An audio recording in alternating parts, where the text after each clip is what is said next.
The race for the White House is heating up. The Republican presidential debates are to be held this week. However, frontrunner Donald Trump has announced that he won't be taking part.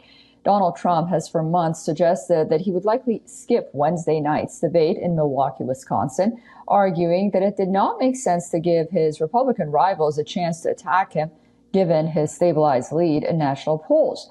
Trump took to Truth Social, saying that the reason for not attending the debate was, quote unquote, a hugely successful record as president and what he described as popularity among the American people. He said, quote, "The people know who I am and what a successful presidency I've had. I will therefore not be doing the debates." In his post, Trump also noted the latest in a wave of polls published by CBS News showing him far ahead in the Republican field. The poll showed that he was the preferred candidate for 62% of Republican voters, with his closest rival, Florida Governor Ron DeSantis, at 16%. The other candidates in the party's race for the nomination had less than 10% support. The move by Trump breaks with tradition of leading presidential candidates participating in debate. This comes as Trump's campaign has been overshadowed by criminal charges brought against him at the federal and state level. He had, in recent weeks, increased the question for him to whether appear or not.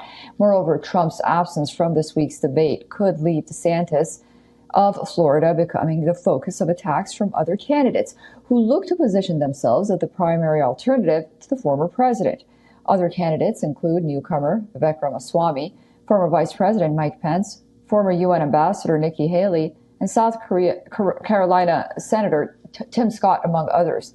The winner of the Republican nomination will take on Democratic President Joe Biden in November 2024.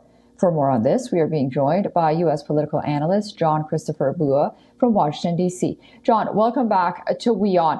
And many say that with Trump's absence, this will be a make or break moment for Ron DeSantis. What are your thoughts on that?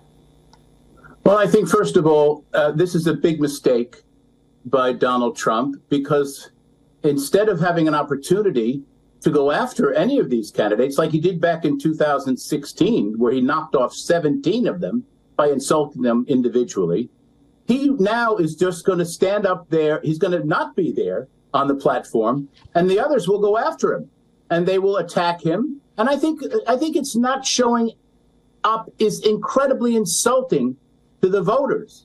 I mean, if you can imagine Richard Nixon, I know you're not quite old enough to remember, but I was there.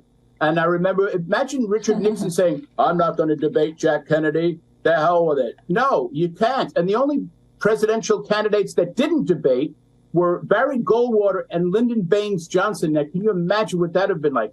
But he is going to be the subject of ridicule. They're going to go after him, especially Chris Christie, who Trump has been insulting because of his weight. Imagine that. And he's just putting himself up for ridicule. And he's not giving the American people an opportunity to see what he stands for, except for ridicule. But he will show up one place.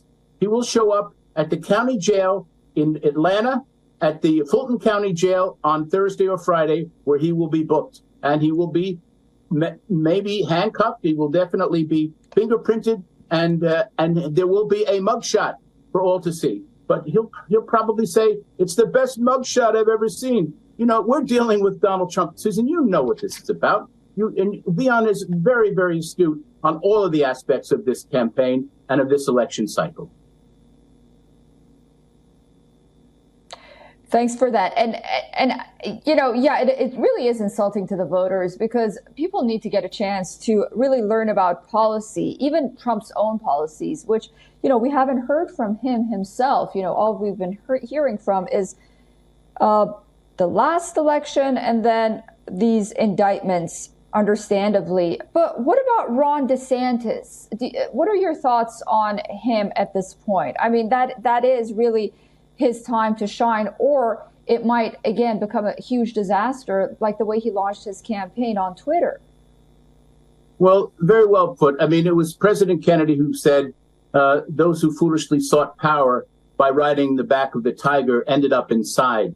Now, Ron DeSantis tried to be more right-wing. He tried to go to the right of Donald Trump by doing some dastardly things in his own state. I mean, can you imagine open gun, and you can't say gay and Black Lives Matter is anathema in that state. It's terrible. People aren't going there anymore. And it's a wonderful place. When he's gone, they'll get tourists again. But you can't go to the right of Donald Trump and then expect to be successful because it's not authentic.